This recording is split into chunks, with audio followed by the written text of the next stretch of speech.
சிவத்துவத்திற்கான தீர்வு ஒன்றே, சுயநலம்.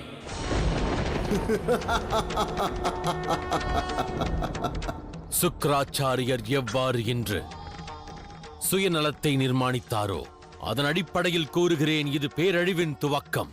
சுக்கிராச்சாரியாரின் இந்த புதிய திட்டம் மிகுந்த சக்தி வாய்ந்ததாக இருக்கலாம், ஆனால் மும்மூர்த்திகளை விட சக்தி வாய்ந்ததாக இருக்க வாய்ப்பில்லை. ஆதிசக்தியான எனது பலத்தை எதிர்கொள்ளும் அளவிற்கு சக்தி வாய்ந்ததாக இருக்க வாய்ப்பில்லையே. இதை அவர் எவ்வாறு நிர்மாணித்திருந்தாலும் தெய்வ சக்திகள் அனைத்தும் ஒன்றாக இணைந்து இதை எதிர்கொள்ள வேண்டும். சுயநலத்தினை அழிப்பது எளிதல்ல. உருவமில்லாத ஒன்றே அது.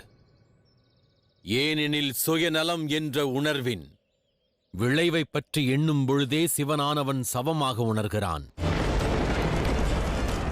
சுக்கிராச்சாரியரின் இந்த திட்டம் எனக்கு கவலை அளிக்கிறது.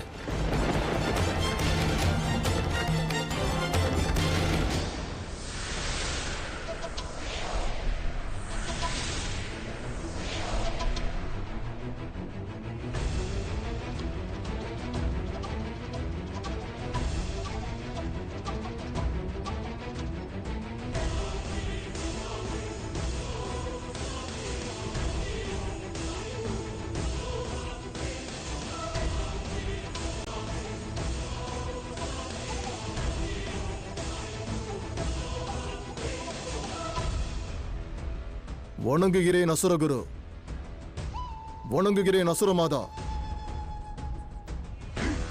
சிவத்துவத்தை அழிப்பதற்கு சுயநலம் நான் வந்துவிட்டேன். கூறுங்கள், எனக்கு என்ன கட்டளை உள்ளது? எங்கள் கட்டளைக்கு முன்பாக உனது உத்தேசத்தை புரிந்து கொள். அது மட்டுமல்ல, உன்னை உருவாக்குவதற்கு எவரெல்லாம் தியாகம் செய்தார்கள் என்று நீ மறந்து விடாதே. மறக்க மாட்டேன். அனைவரின் தியாகத்தையும் நன்றாக அறிவேன் குருதேவா. என்னை உருவாக்குவதற்காக அசுர மாதாவின் கருவறை, தாங்கள் தங்களுடைய அஸ்திரம், வீர மரணமடைந்த முன்னாள் அசுர வீரர்களின் அஸ்தி கலசங்கள் மற்றும் ஏராளமான அசுர வீரர்கள் உயிர் தியாகம் செய்தார்கள். உங்கள் அனைவரின் தியாகத்தின் வெளிப்பாடாகத்தான் நான் ஜனனித்துள்ளேன். அனைத்தையும் நான் அறிவேன் குருதேவா. அற்புதம், அதி அற்புதம். எனது உத்தேசம் என்ன என்பதை மட்டும் எனக்கு எடுத்துரையுங்கள். இக்கணமே சென்று அண்ட சராசரத்திலும் நிறைந்து விடு. உன்னிடம் இருக்கும் சுயநலம் என்ற அந்த உணர்வை உடனடியாக சிவனின் பிரபஞ்சத்தில் அதை பரப்பிவிடு.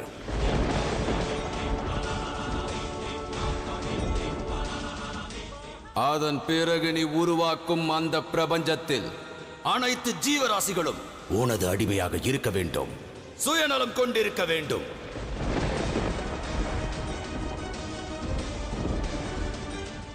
எந்த பிரபஞ்சத்தில் அணுவில் மனதில் சிவன் இருக்கிறாரோ, சிவத்துவம் இருக்கிறதோ, அங்கு சுயநலம் மட்டுமே வசிக்க வேண்டும்.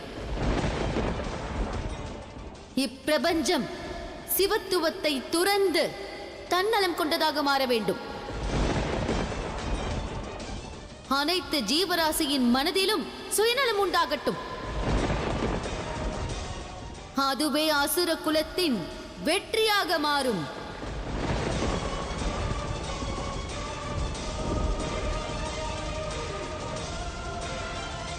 நிச்சயமாக தங்களது கனவை நான் நிறைவேற்றியே தீருவேன். அது நடக்காது. உங்களது இந்த மன விருப்பத்தை நிறைவேற்ற விடமாட்டோம். தேவர்கள் அனைவரும் உங்களை எதிர்த்து நிற்போம். அமைதி! உங்களால் இயன்றால் முன்னேறி வந்து எங்களது புதிய படைப்பை எதிர்த்து நில்லுங்கள். சுயநலம் உருவாகும் வரை நாங்கள் அனைவரும் உங்களை எதிர்த்து நின்றோம். ஆனால் இனி அதற்கு அவசியமில்லை. ஏனென்றால் இப்பொழுது இந்த யுத்தத்தில் உங்களால் வெற்றி பெற இயலாது. வாருங்கள், யுத்தம் புரியுங்கள். உங்களால் இயன்றால் சம்ஹாரம் செய்யுங்கள். உங்களது விருப்பம் அதுவாயினும் அதை நிச்சயம் நாங்கள் நிறைவேற்றுவோம்.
தாங்கள் கூறியது உண்மைதான். இவன் சக்தி அளவற்றது. இதை எதிர்கொள்வது எளிதல்ல. ஆம் தேவி,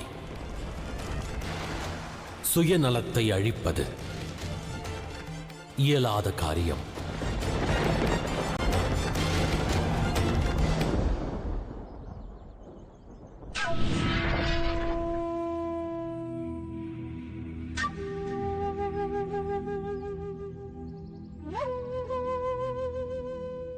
நாராயணா, இது என்ன மாயை, என்ன சக்தி இது நாராயணா? இதை போன்ற அசுர சக்தியை இதற்கு முன்பு கண்டதில்லையே.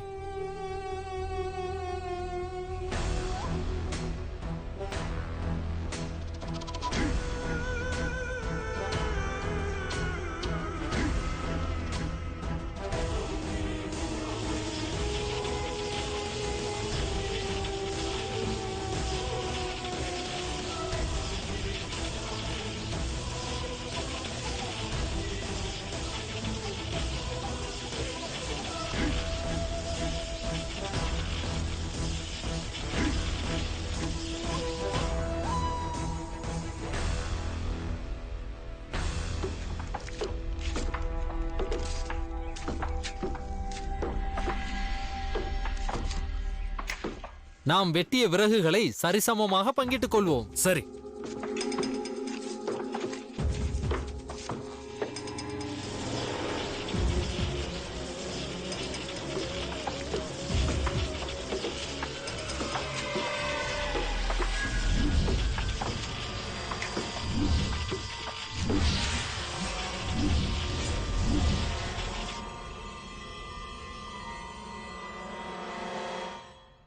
அது இயலாது.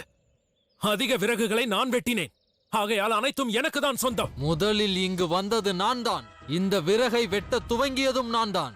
ஆகையால் இதில் அதிக பாகத்தை நானே எடுத்துச் செல்வேன். வயதில் மூத்தவன் நான். ஆகையால் அதிக பங்கு எனக்குத்தான். இல்லை, எனக்குதான்.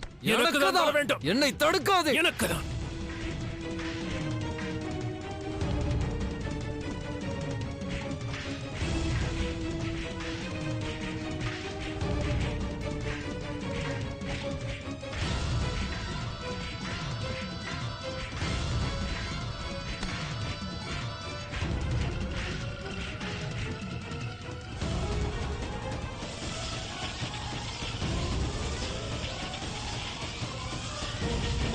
இவ்வாறே தொடர்ந்தால் அண்ட சராசரமும் இவன் பிடியில் வந்துவிடுமே. சுயநலம் கொண்டு தர்மம், நியாயம், சத்தியத்தை அனைவரும் மறப்பார்கள். இந்த அசம்பாவிதங்கள் நடக்க அனுமதிக்க கூடாது. வாருங்கள் தேவகணங்களே, இக்கணமே சென்று நாம் தாக்குவோம். இவனுக்கு தர்மம் என்றால் என்னவென்பதை காண்பிப்போம். உன்னை எச்சரிக்கிறோம். இனி உன்னை எங்கள் கோபத்திலிருந்து எவராலும் காப்பாற்ற இயலாது.